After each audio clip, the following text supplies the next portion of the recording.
Sony vient d'officialiser son nouveau Xperia Mark IV. Alors, regardez, hop là, j'ai mis plein de Sony de partout. Là, c'est la foire au Sony, mais parce que j'utilise Sony pour filmer. D'ailleurs, c'est une caméra de Sony. Là, donc, j'aime bien la marque. Je la préfère au niveau photo que smartphone pour différentes raisons. Parce qu'ils sont excellents, même si en smartphone, je dois reconnaître qu'il y a des choses qui sont quand même plutôt pas mal. On va regarder ça, on va essayer de comprendre. Pour refaire un historique très court, par rapport au marché, c'est très différent. Et je me suis souvent dit, ça va pas être la bonne solution pour monsieur et madame tout le monde qui veut acheter un smartphone. Et à force de voir toujours des nouveaux smartphones arriver qui se ressemblaient énormément, j'ai fini par me dire, ah, c'est pas mal quand même ce qu'ils font parce que c'est pour le coup un peu différent et ça propose autre chose. Et ils continuent là-dedans, clairement. Donc, on se fait un tour du Sony Xperia 5 Mark IV. Vous savez, dans la gamme, vous avez l'Xperia 1, Xperia One, qui est le plus haut de gamme. Vous avez l'Xperia 10 qui va être le plus milieu de gamme. Vous avez celui-là qui est du haut de gamme, mais qui n'en a pas autant sous le capot que l'Xperia 1. Et puis Mark IV parce que c'est la 4e édition. Voilà, ils font comme en photo. On fait ça comme ça. Donc, on va regarder aujourd'hui ce qu'il a sous le ventre. On va regarder s'il est intéressant. Je vous lis tout de suite, c'est un prototype que j'ai. Donc, on n'est pas sur la version définitive. Il se peut qu'il y ait quelques petites choses qui changent. Non pas au niveau de la fiche technique, non pas dans ce qu'il y aura à l'intérieur, mais au niveau de la fabrication entre le modèle que j'ai moi et le modèle que vous auriez vous si vous en achetez un. Et d'ailleurs, s'il vous intéresse, je vous mets les liens juste en bas dans la description. Allez, on y va, c'est prêt? On y go, mon Tintin.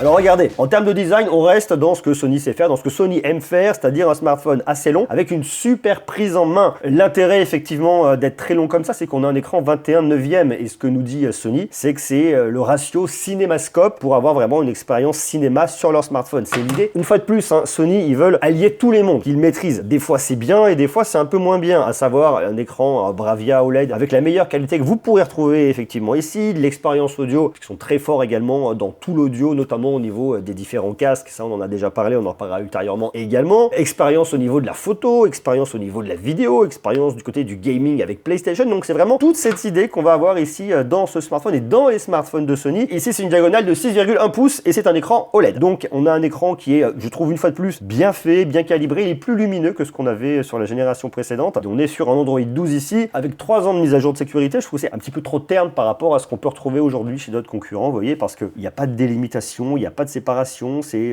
ton sur ton, enfin je trouve ça un peu tristouné très honnêtement et ils auraient pu faire un peu mieux et chercher vraiment à améliorer ça et même quand vous arrivez dans les sous-menus c'est tellement austère, ça en est vraiment dommage. Du coup il n'y a rien qui vous saute à l'œil, il faut vraiment venir chercher. Alors attendez, nous on veut aller dans écran et on veut dans les réglages de la qualité de l'image. Alors moi je me suis mis en mode créateur qui va avoir des côtés un peu plus violine, légèrement plus violine sur cette partie là que le mode standard qui est plus bleuté et plus terne je trouve, donc je préfère ce petit mode créateur. Vous avez une fonction HDR en temps réel, à vous de voir ce que vous voulez venir lancer également. Je trouve ça pas mal. Après, vous pouvez vous mettre comme ça en mode standard avec le mode créateur qui va se lancer automatiquement en fonction des applis, s'il y a des applications qui vont être compatibles. Mais moi, je préfère le mode créateur par défaut qui me plaira davantage. Autre chose à connaître, c'est le taux de rafraîchissement. Alors, vous avez un taux de rafraîchissement de 120 Hz, mais ça n'est... Je ne peux pas vous aider à cet égard. Alors, si on écoute bien, je lui ai rien demandé. Merci beaucoup, au revoir, à demain. C'était Siri. On a un taux de rafraîchissement de 120 Hz qui n'est pas adaptatif, c'est-à-dire que vous êtes soit en 120 Hz tout le temps, soit en 60 Hz tout le temps, et je trouve ça un peu dommage qu'on n'ait pas d'adaptatif ici sur ce smartphone-là. Je vous lis tout de suite, au moment où je tourne la vidéo, j'ai pas le tarif. Le smartphone, je l'ai eu il y a quelques jours, ça va faire depuis 4-5 jours que je l'ai. Sony n'a pas encore annoncé les tarifs, je vous le marque juste en bas dans la description, comme ça vous aurez le tarif. Mais il faut savoir que le Mark III qui était sorti l'année dernière, il était à plus de 1000 €, ce qui était très cher. Je ne sais pas ce qu'ils vont avoir fait sur celui-là, mais par rapport au positionnement, il faut quand même qu'il soit beaucoup moins cher, donc on verra. Ça sera là, joyeuse surprise, d'autant plus un smartphone, s'il était, je vous dis bien, 1000 €, aux alentours de 1000 €, sans taux de rafraîchissement adaptatif, j'aurais un peu de mal à comprendre. Pour continuer avec le design, moi j'aime bien, alors c'est du Sony, hein, c'est très différent et je trouve ça intéressant qu'on ait un truc différent. Votre module photo sur le côté qui est très standard, mais une fois de plus c'est une signature Sony. Vous retrouvez votre bouton avec le volume juste là, le capteur d'empreinte digitale qui déverrouille très rapidement et qui marche bien, puis vous avez un petit bouton ici pour venir prendre des photos. Comme on est chez Sony et qui veulent être dans l'univers photo, je prends mon truc, vous voyez, je me mets comme ça, tac, j'appuie, ça prend une photo et la photo, vous l'avez là, vous voyez quoi? Vous voyez un boîtier Sony, merci Sony et bravo. Donc ça c'est assez rigolo de ce côté-là. De l'autre côté, vous n'avez absolument rien. Sur le dessous, vous retrouvez votre tiroir de carte SIM. Alors eux, il n'y a pas de petite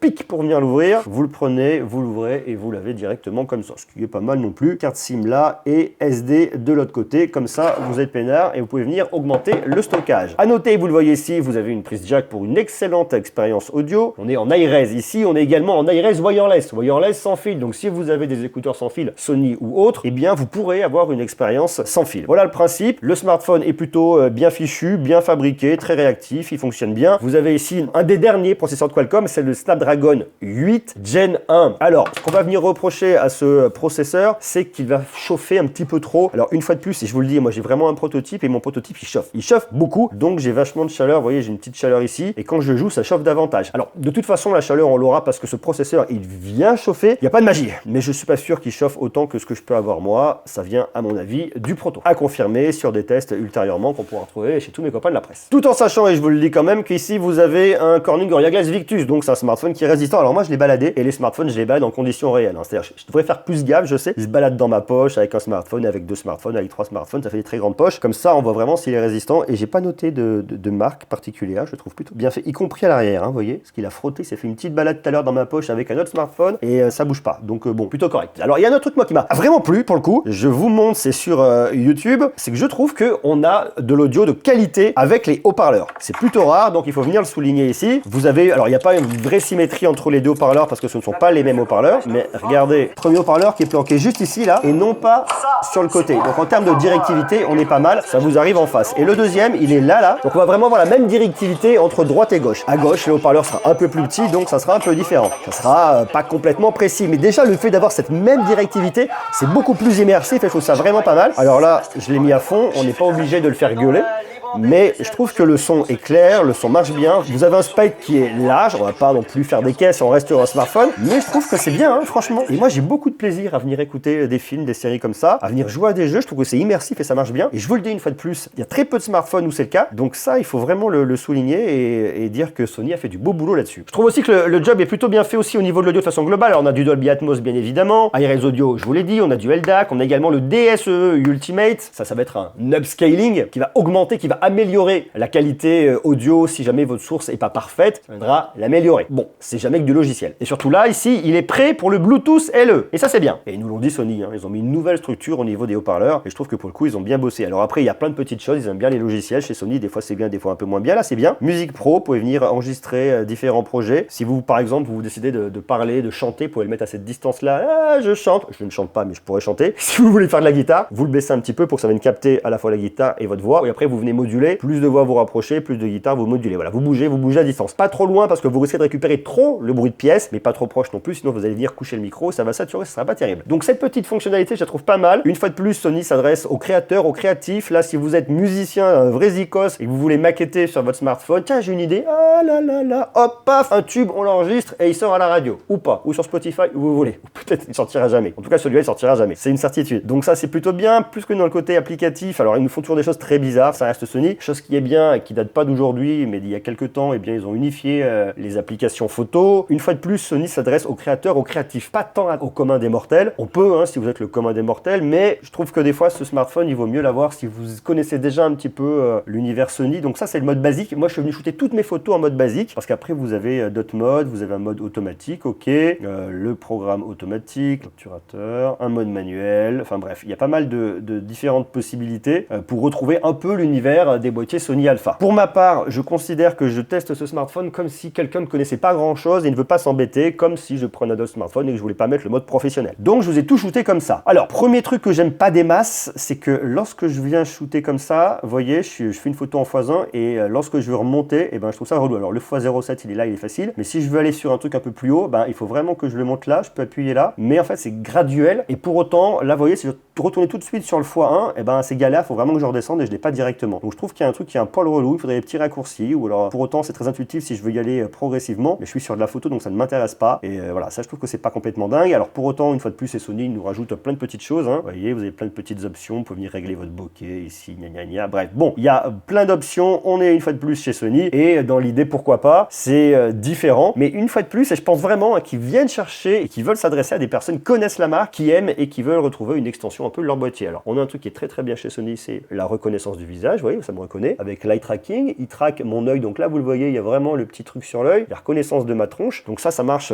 vachement bien. On le voit à l'arrière, on a un triple module photo, toujours en partenariat avec Zeiss. On va avoir un triple capteur de 12 mégapixels, que ce soit sur votre ultra grand angle en 16 mm, sur votre grand angle en 24 mm, ou votre téléobjectif sur un 60 mm, et non pas un 50 mm. Ça c'est plutôt marrant parce que avant on retrouvait plutôt un 50 mm, là ils ont fait le choix de mettre f3.60 pour venir chercher un peu plus directement, donc le zoom sera un peu plus prononcé. Et dans l'idée, bon, l'idée est pas mal. Et je vous montre le résultat dans quelques instants, tout en sachant qu'on peut venir faire de la vidéo ici également sur les 3 capteurs en 120 images par seconde. Donc si vous êtes créatif et que vous voulez utiliser le 60 mm, le 16 ou le 24 en 60 images par seconde, ça marchera. À l'avant, on a aussi une caméra de selfie ici, c'est du 12 mégapixels alors qu'avant on avait un 8 mégapixels. Bon, il y a un petit upgrade ici. On peut venir filmer également ici jusqu'en 4K à 120 images par seconde et je vous le disais, quel que soit l'objectif que vous allez choisir. Vous avez une stabilisation optique sur le 24 et sur le 60 mm, donc plutôt bien également. Sur le 60, ça vous évite de venir bouger, surtout moi, ça vient un peu stabiliser l'histoire. Et là où je trouve que Sony est un petit peu trop complexe, c'est que autant pour la photo, vous avez une application, ils ont tout réuni, ça c'est bien, autant pour la vidéo, vous avez 3 possibilités. La première, vous allez passer par l'application un peu standard et vous venez switcher directement ici en mode vidéo. Donc là, vous pouvez venir filmer très facilement. Ok, ça me va. Ensuite, j'ai une application vidéo pro. Donc là, on s'adresse pour des personnes qui s'y connaissent davantage. Vous choisissez l'objectif, 24 mm, autofocus manuel ou automatique. Vous venez le régler ici, on va se mettre en automatique. Choisissez votre objectif. Donc là, vous zoomez, vous dézoomez. Vous avez un menu également au niveau du réglage de vos ISO, votre balance des blancs et compagnie. Donc déjà, franchement, il faut commencer à bien s'y connaître. Et puis ensuite, vous avez toutes les informations ici, balance des blancs automatique, votre ISO, là je suis à 125, l'obturateur, je suis à 1/100, votre niveau également, et puis le temps d'enregistrement et le niveau du micro. Je suis en 1920 par 1080p, je suis en 30 images par seconde, je suis en SDR, ok. Donc ça, il y a cette application-là pour venir filmer, mais ça ne s'arrête pas là, parce que Sony, ils aiment bien complexifier beaucoup les choses. Vous avez également l'application Cinema Pro qui est juste là, et lorsque vous arrivez là, Cinema Pro, on l'a déjà vu également avant, choisissez votre résolution, le nombre d'images dans le projet, vous avez un look, en fait, ça va venir teinter, hein, c'est une teinte de votre image, votre objectif, balance des blancs, mise au point, FPS, l'ISO, bref, l'obturateur, et puis en bas, vous avez plein de petites images, le niveau, la mémoire, la batterie, le codec, enfin, bon, il y a plein de choses qui sont un peu en doublon. Pour moi, il devrait chercher un truc clair, simple, unifié, plutôt que mettre le bazar une fois de plus pour le consommateur. Alors bon, le truc qui est cool, c'est que si vous voulez vraiment faire de la vidéo et que c'est votre dada, vous avez le choix, hein. Vous pouvez choisir, ah bah non, cette appli, je l'aime pas, je vais prendre celle-là, et en plus, c'est une appli native Sony, donc elle est totalement optimisée, mais à côté de ça, je trouve que pour le commun des mortels, ça fout le bordel, mais d'une façon énorme. Donc voilà, ils se disent, bon, tiens, qui peut le plus, peut le moins. Moi, je pense que qui peut le plus, ça sert à rien. Voilà, bon, une fois de plus, ça reste mon point de vue. On commence par la photo de nuit. Je vous montre quelques photos. Moi, je l'ai trouvé. Alors, je pense qu'il y a peut-être une autre mise à jour qui va arriver, hein, donc j'ai peut-être pas la version définitive. Une fois de plus, c'est un proto. Est-ce qu'il y a des mises à jour qui vont venir corriger ça? Parce que je trouve que c'est très bizarre, mais c'est pas bien. Enfin, de ce que j'ai là, moi, en tout cas, c'est pas bon. Je vous montre hein, différentes photos de nuit. Je trouve que la gestion de la lumière est pas bonne. L'image est plate. Il n'y a pas de contraste. C'est pas joli. Même quand il y a du mouvement, vous voyez, non, ça marche pas. Regardez là, c'est pareil, une photo de nature, c'est pas beau, c'est plat, non. Là, regardez là, peut-être que la main a bougé, mais bon, non. Alors j'ai fait différents petits trucs tests avec des Pokémon lorsqu'on a de la lumière. Bon, très honnêtement, ça vient peut-être de la version logicielle que j'ai. J'ai fait la mise à jour avant de venir shooter et compagnie. Je pense qu'il y en aura d'autres parce qu'une fois de plus, c'est une phase de test avant que le produit soit lancé. Donc bon, je vous invite quand même à venir voir les tests des médias a posteriori, une fois le lancement passé. J'espère qu'il y en aura parce que de ce que je vois là, je suis loin d'être convaincu. Et une fois de plus, j'ai shooté en mode basique, hein, en mode automatique, soit sur le téléobjectif en venant me rapprocher, sur le grand angle, l'ultra grand angle. Alors ils aiment bien Sony garder cette patte vraiment en photo naturelle où on vient faire ses propres réglages et c'est pour ça que vous avez tout très sombre ici alors qu'un autre smartphone vous l'aurez éclairci. Mais bon voilà, c'est vraiment le choix de Sony, mais je trouve que vous voyez entre le grand angle et l'ultra grand angle, on n'a pas du tout de cohérence au niveau de la teinte. Je suis vraiment loin d'être convaincu. On peut faire des trucs, mais là vous avez une belle eau turquoise, on la voit un peu mais...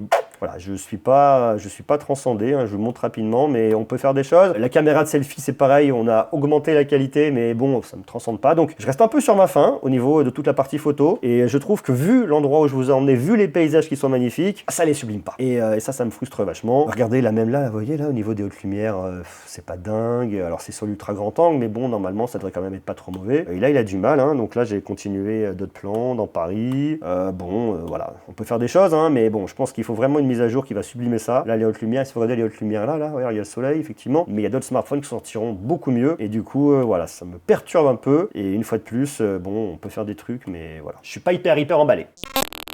Donc là, on va avoir un suivi de l'œil. C'est une grosse techno qu'a Sony et qu'elle réplique ici dans ses smartphones alors qu'elle les a dans ses boîtiers. Un truc qui marche très bien, c'est-à-dire que ça va bien reconnaître votre œil et ça va vous suivre. Donc ici, pas de flou, de la netteté tout le temps où vous soyez, que ce soit pour suivre un humain ou pour suivre un objet. Vous voyez, pour un objet, ça suit. On voit bien le petit carré dessus. On voit bien la netteté qui va se faire partout. Je vais mettre ma bouteille, même quand je me mets vraiment sur le côté. Et tout le reste est flou. Donc là, ça me le perd pas, ça me le suit. Donc ce tracking-là, je trouve vachement bien.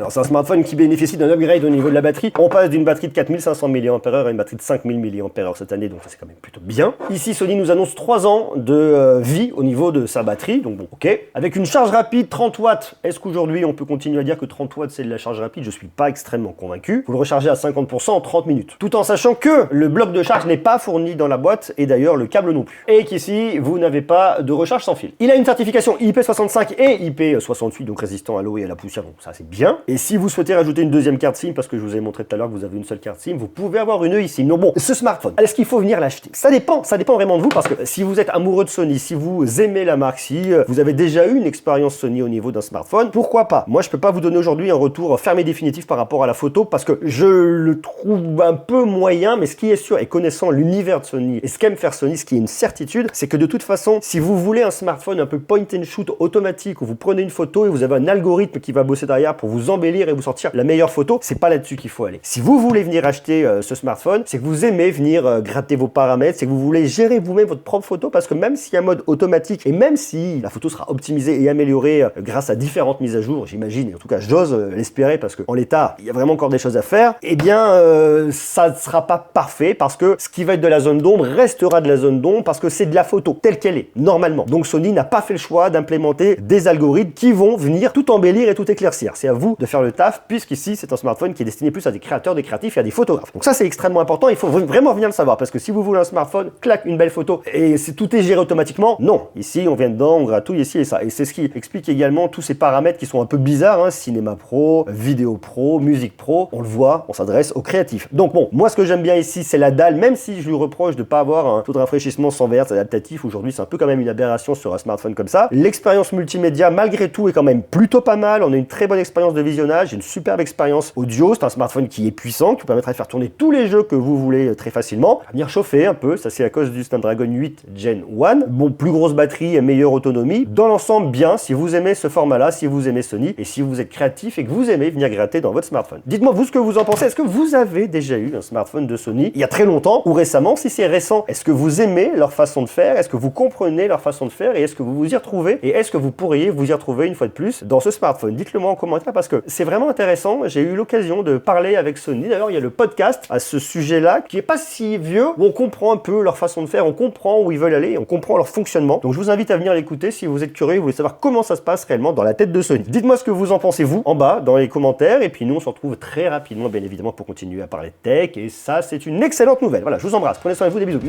Ciao.